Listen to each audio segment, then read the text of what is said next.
I'm talking with Rupert, who's the founder of Mortgage Lab. And Mortgage Lab is a very exciting, fast growing mortgage broking business here, spread throughout New Zealand. Do you have 18 advisors now? 21, I think. 21. Yeah, last count. We broke the Fantastic. 20. Yeah. So you cover a lot of the country now, don't you? We're in all the major towns, and we're just getting into the smaller towns now. So it's really exciting growth. So yeah, 3.5 years we've been around, and Yeah, quite a fast growth. absolutely.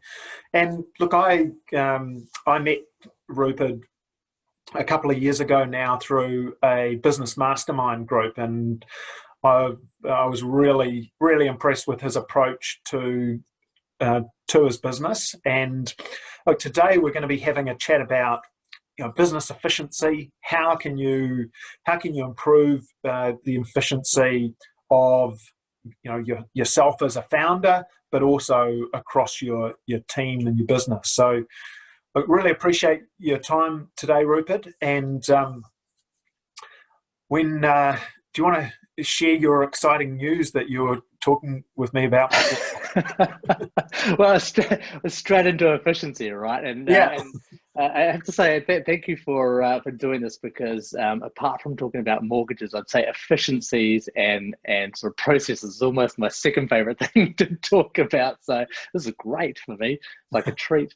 So I've just got these. If you can see these monitors here in the background, and they are my newest toy in terms of efficiency, and so they're two sort of piled on top of each other, and I'm probably, all the ergonomic people are cringing at my future back problems that I'm going to have. But in terms of, there's a couple of processes that we have that require about sort of 6 windows being open at once, and even just having one extra monitor on your laptop doesn't quite do it. And I've just finished this process this week and knocked about an hour off the whole thing. I cut it down by about a third, kind of thing. So it's so good time to be talking about efficiencies.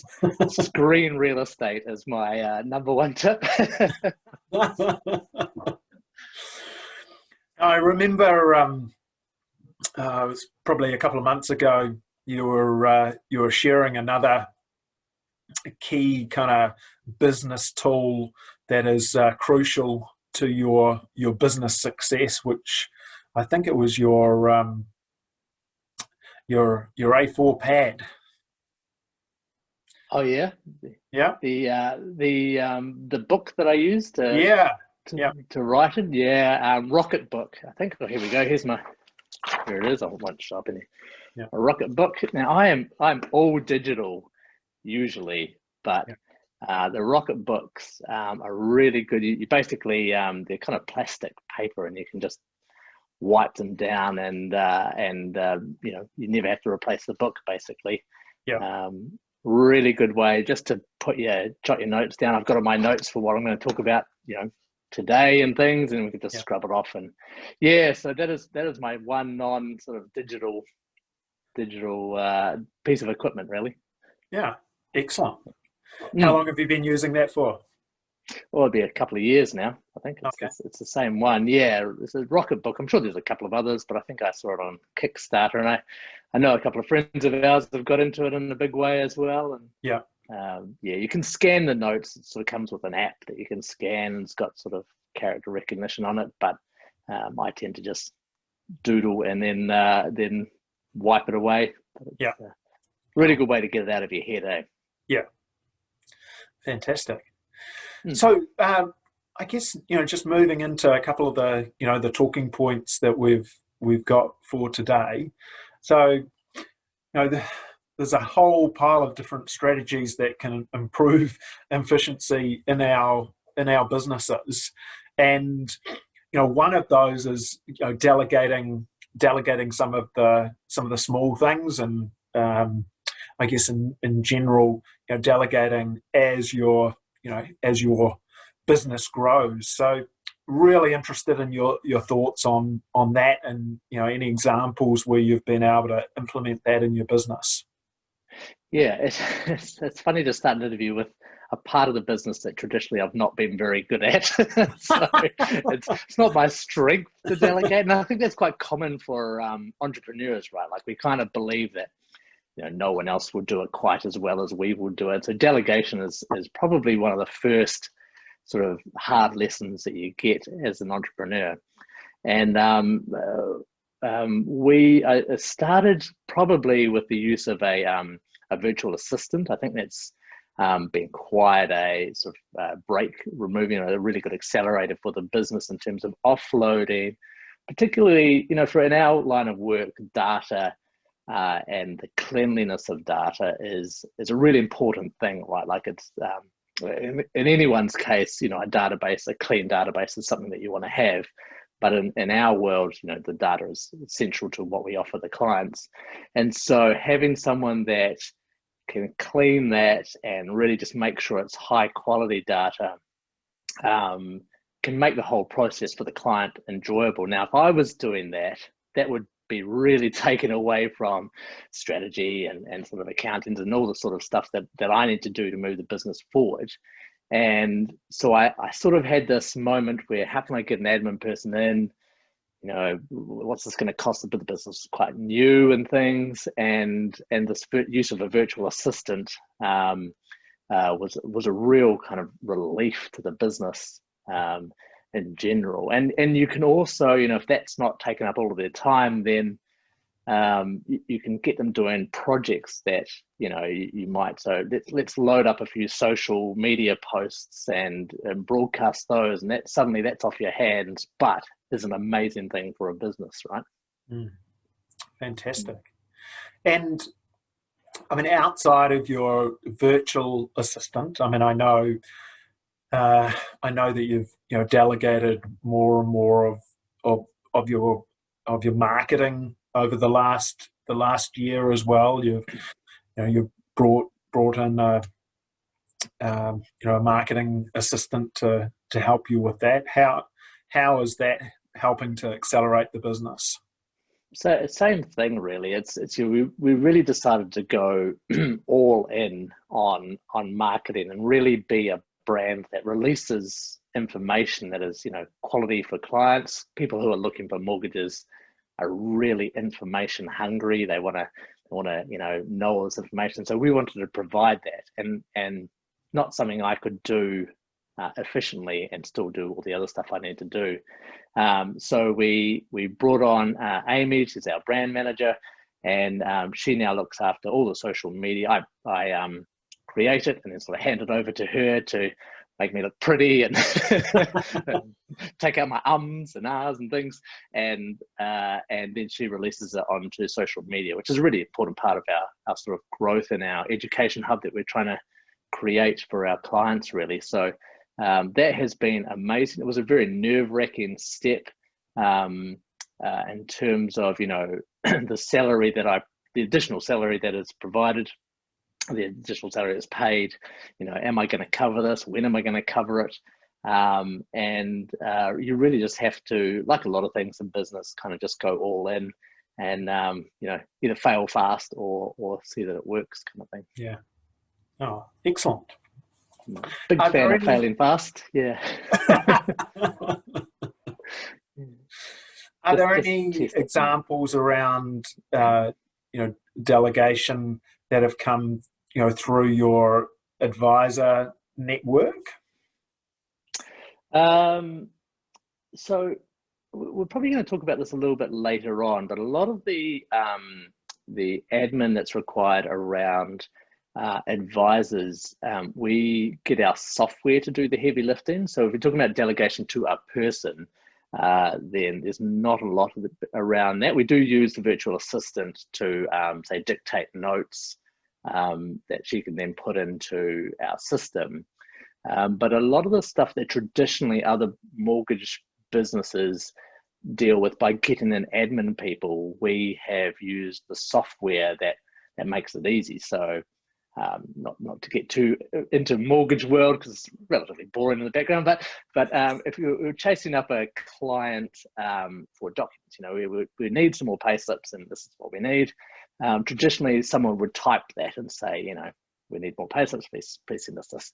And our system, you can just click a button, it knows what we still need, and it will send an email. So you've automatically cut out 15 minutes of time there for either the advisor or their admin assistant. And this is why, companies of an equivalent size of ours would tend to have 5 or 6 admin staff that's just chunking through lots of processes. We've got one virtual assistant who works sort of 10 to 20 hours a week. So it's we've really offloaded that into our software, which has been really fortunate for us that came along at the same time I started the business.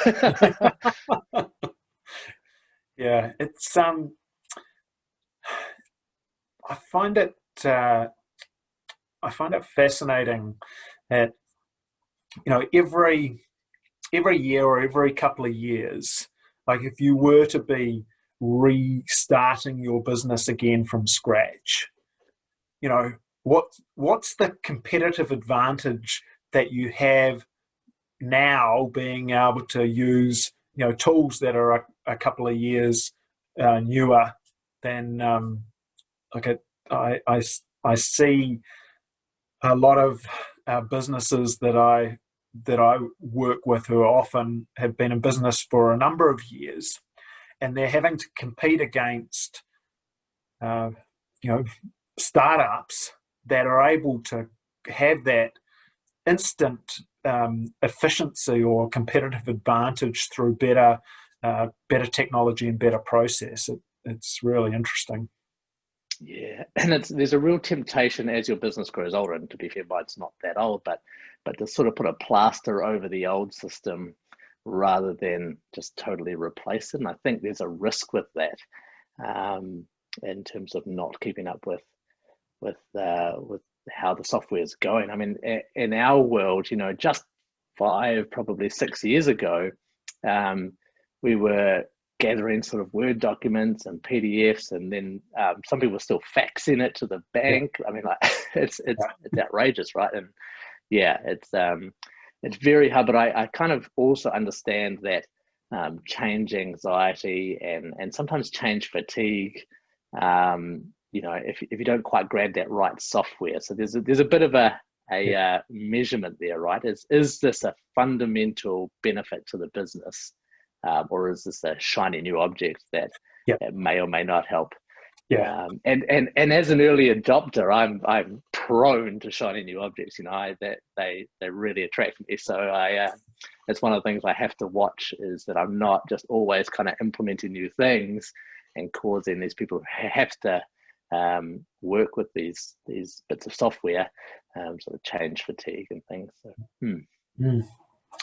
Okay, so the another key efficiency measure is around automating processes and workflows. A lot of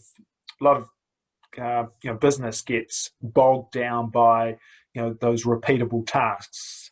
So you talked a little bit before about some of the software that you implemented to help that. Is there anything else around automating workflows and processes that you've experienced?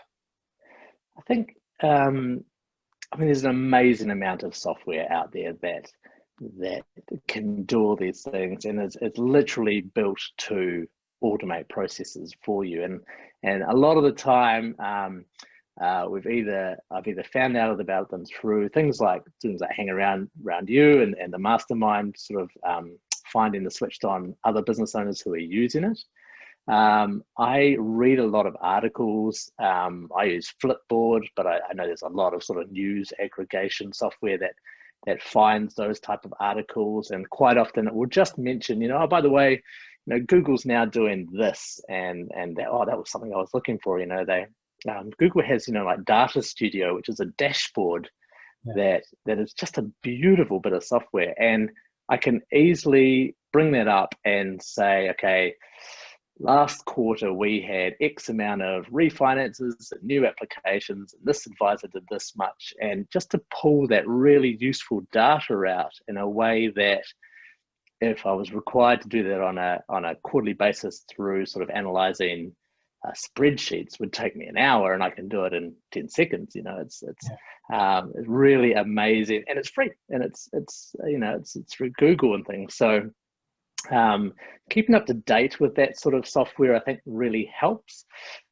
One that we were using but aren't anymore, and I'll explain why, was sort of a social media broadcaster. So if we had a useful thing to put out on social media, we can put it into this broadcaster, and it can put it out to Twitter and LinkedIn and Facebook and all of those kind of media platforms. Really nice way to get mass sort of broadcasting of that message. Now, we're not doing that anymore because we've got Amy on, who's the brand manager, and we want to tag people into the specific social media platforms, and so we just do it individually now. But those social media broadcasting systems is a really good example of getting your message out to a lot of platforms really quickly. So yeah, quite a cool one. I can't remember the name of it. You may know. There's a couple of them, aren't there? I do remember you talking about one, because Buffer was was one that I'm not sure, I think you used for a while, but then you found another solution that was enabled you to be able to have all your advisors' accounts on there as well, and that was kind of a key. Well, that is a key requirement, right? When you're posting across not only multiple platforms but multiple profiles on those platforms, that's super helpful. Yeah, Hootsuite might have been the one. I Was think that that's Hootsuite? Another one like Buffer. Yeah. Yeah. But, Okay. Yeah. Now we've got sort of 20 odd Facebook profiles. It's a bit of a machine to broadcast to. Yeah. Yeah. Absolutely. Okay. Moving on to our next point. It's really kind of an attitude and a mindset around welcoming change. And you said before that you're an early adopter. You like to get in there and try it out. You talked about a couple of the pitfalls there, and some of the reading and research you do. I guess what have been some of the challenges with that, and some of the upsides of that attitude towards change? Yeah, I think one of the things that I try and work on is incremental improvements. So quite often late at night, we'll put baby to bed, and I might just sort of grab out the laptop and just try and incrementally change one thing just a little bit, right? Rather than just slamming the business with a whole new software. It might just take half an hour. You can do it while watching TV. Like, it doesn't have to be a hard work thing, but you just sort of, how can I make this process a little bit faster? And if you do that regularly, then you kind of get to know quite quickly if the change that you're implementing is for a greater good, if you like, or or is going to cause kind of more complications than you really want to. We one thing we really realized, we'd sort of piled on this sort of social broadcast, and we had the likes of MailChimp doing our newsletter, and I really searched for quite a while for one bit of software that will do all of that stuff together. And so what I was talking about, being an early adopter, you tend to have little kind of things that you add on. Suddenly you realize you've got quite a complicated business, which is technically helping you, but is not really where you wanted to be in the end. So quite recently we've changed. Now I know the likes of Salesforce do all these things. HubSpot, we use ActiveCampaign to do it. so Active Campaign really kind of grabs all the information that we want and broadcasts it to, all the places that we need it really, and gathers all the information and we've got lead qualifying and things. It's a really good system. It's probably our latest change. Yeah. But really, in terms of changing to it, I guess the message I wanted to get across was that was an incremental change. Like we slowly worked towards that. So really, it was 100 little changes that we got there. Oh, fantastic. Yeah, it's been a really cool journey in terms of that. And we've definitely got software wrong before. We've changed over. We tried a new social broadcaster about a year and a half ago, and then realized it didn't quite tag people as we wanted it to, and really just did mostly what we changed from. So yeah, there's been some rights and been some wrongs. It's been a cool journey. Yeah. I don't know if you want to talk about. I run a incredibly complicated to-do list, which is probably which is mainly brought about by my terrible memory. Like I just have a sieve for a brain, right? So I run, and I recommend that all entrepreneurs do this, whether it's written down on a scrapbook of paper that you keep, a scrapbook that you keep with you, or digitally. I like mine digitally because I like to be able to open any device and it's kind of there. But we just started using a system called ClickUp. Well, it's been about 6 months now. And ClickUp I think it's probably meant for project managers to run several different projects, but it's quite a nice to-do list for me, because, if I want to release a new bit of content, we can, I've got to write it, and then we've got to film it, and then we've got to record it as a podcast, and I've got to make sure it's cut and edited and then released, and then we can kind of tick it off. And it's quite a structured release sort of steps there. There's release steps there that isn't necessarily related to if I just want to, follow up on a phone call kind of thing. And ClickUp does all that. You can set stages for each individual list and kind of know where it's up to, and then allocate. This step is always allocated to Amy because she has to do the cutting and editing, and really great system. So if you're looking for incredibly complicated to-do lists, ClickUp. That's the one. So you're really using ClickUp as what I hear is as a process management tool. To help you step through all of those different stages of those processes and those to-do items that you have. Yeah. It's apart from the social media, bringing on new advisors involves about, I think it's 81 steps to bring on a new advisor, and it can quite often, they'll get to a stage, and then it'll be 3 weeks later they'll come back and we'll do 18 of them kind of thing, and then it'll be another week, and it really can't be forgot. You can't forget where you're up to. If you miss something, it's going to really cause some either liability risks or compliance risks or something, and so literally they're all in there as steps for bringing on a new advisor. It's a fantastic bit of software. Excellent. Okay, so another key thing that we wanted to talk about was, and we've talked about tools already, quite a bit. So one thing I'm really interested in your experience is when you introduce new tools, how have you managed that with your advisor team? How have you stepped them through the training and the change process? It is a tricky one, right? Sort of going back to me having to rein myself in as an early adopter. I don't want to be constantly piling new add-ons and new software onto them. Probably one of the things that I first want to make sure, especially if it's advisor facing, if it's a bit of software the advisor is going to use, is that there is a real need for it. So we tend to do that around polling, hey guys, what is your most frustrating bit? What could we do to help, alleviate some of this time?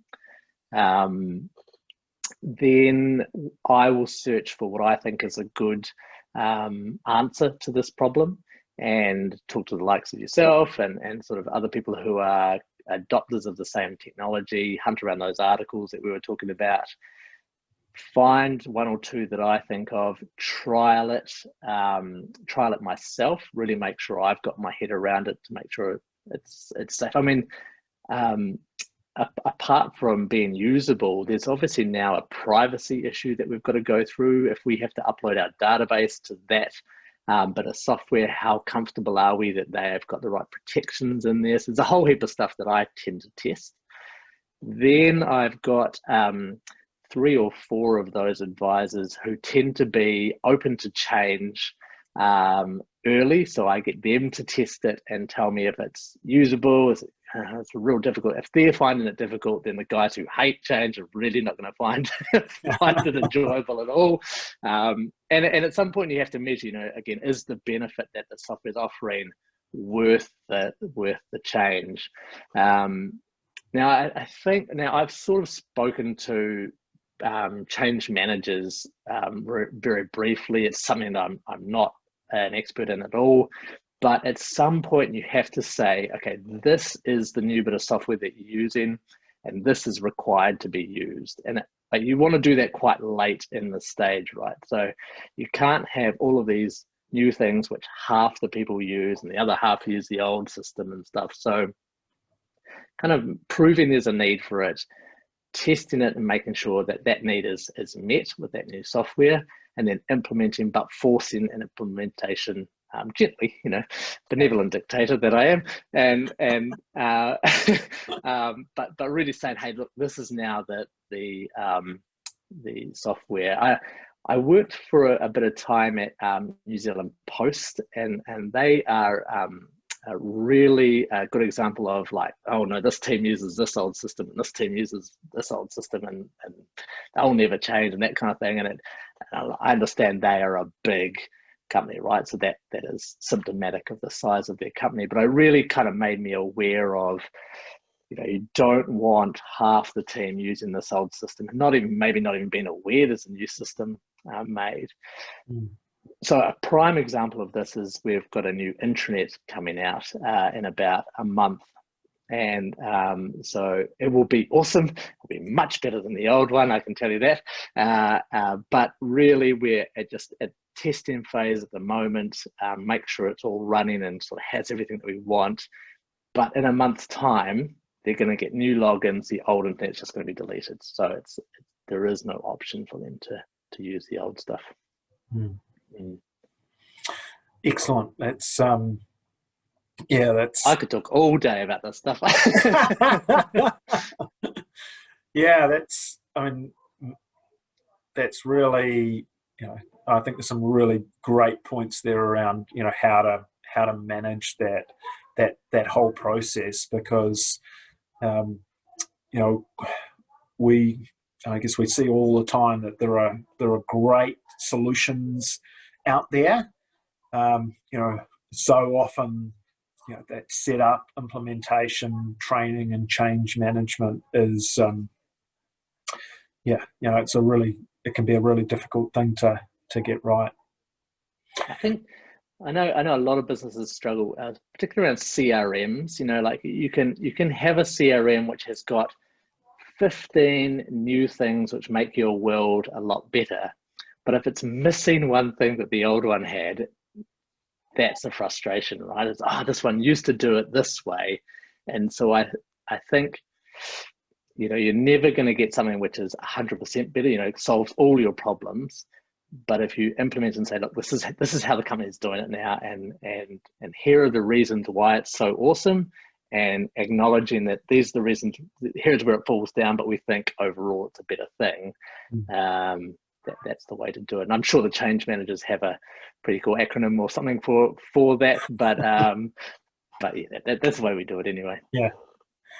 So what advice would you give to other entrepreneurs who are kind of at that stage where they're they're frustrated with some of their technology or processes, and they know that things could be more efficient than they are at the moment.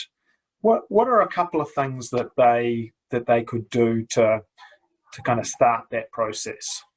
I definitely think incremental changes is a thing, right? So that whole, if you change your business by 1% a day, rather than trying to change it by 100% in one block, you will end up there, but in a really smooth process. The other thing about incremental changes is that it becomes part of your mindset. You're always looking for a better way to do things. And that sort of, oh, that's not quite working, I'll change that. It becomes a mindset rather than, whoa, this has just gone wrong. How did it go wrong? Oh, this is all broken, kind of thing. So incremental changes keeps it front of mind. But the other thing is that I would, what was I going to say? I've totally lost the track. What have we gone? Incremental changes. Yeah, no, it's really just about embracing that change in the business, right? And understanding where you want to be, but taking small steps to do it. So as far as kind of inspiration around, other organizations or, what you see as being, a better way, you talked about some of the reading that you do to, to kind of stay abreast of, what those opportunities are. Is there anything else that people should be doing to make sure that they're keeping up? I mean, how do you know that you're making your as efficient as it can? I think that's sort of who you hang around with is how you grow your business. That sort of 5 people that you hang around with, are they on the same journey? Are they what you would call a savvy bunch? The group that you and I first met through, I mean, there was unquestionably a group of switched on people and businesses who fundamentally wanted to grow at the same rate as I did. And I think that's important to really surround yourself with those people. You kind of really don't know what you don't know is the problem, right? Like I've had so many times when I thought I had everything sweet, and then someone said, well, you could just plug something in and do it. That would take an hour or two of your week each time, and I just didn't know that existed, right? And that is hanging around those people. One thing I do want to say is that the lowest hanging fruit is it makes you feel good. Just find out what is the most broken in your business and how can you fix that. What will move the needle in your business the most just by fixing it? And just work on that this week. Make that your sole goal to fix this week or this month, or it might be a big project kind of thing. But if it's the lowest hanging fruit, if you can fixing it will really generate either sales or efficiency or something, target that and just research the heck out of it. Because if you're researching that, you'll probably find something else. You might find a way to do another part of your business in the meantime. And of course, using people who specialize in that area like yourself or business owners and things, just really kind of get their knowledge and get them to overview it. It's amazing. As you know, I signed up my accountants. Man, accounting is one thing you want to outsource real fast. that's a thing that can save you heaps of money and release a lot of time for something that a lot of people don't really want to do. that sort of thing. If you're finding you're doing 10 hours a week of accounting, you could just put that to the side, give it to someone else, and carry on with the projects that will grow your business. It's a no-brainer, right? That's that kind of low-hanging fruit that people often do. But that kind of taking your ego out of it and saying, what would move this business really fast? If I could remove this thing out of my life, what would move the needle? And that would be my suggestion, is just really thinking about that. Awesome. Well, look, thank you. I really appreciate your time, and there's some great takeaways for me, and I'm sure there's some great takeaways for others as well. And so, just I guess for anybody who is watching and is potentially looking for a mortgage broker in future, that is the best place to go to your website and connect with one of your advisors from there, or? Yeah, absolutely. Just go to mortgagelab.co.nz. And also, if you just want to talk about business processes and system, as you're aware, I love that kind of stuff. So always happy to just bounce around ideas and look, I don't know what I don't know, so I might learn something off that person. So always happy to chat. But yeah, so mortgagelab.co.nz, and my details are on there as well. So yeah. All right. Well, look, thank you, and I'll look forward to talking with you again soon. Cool. Thank you.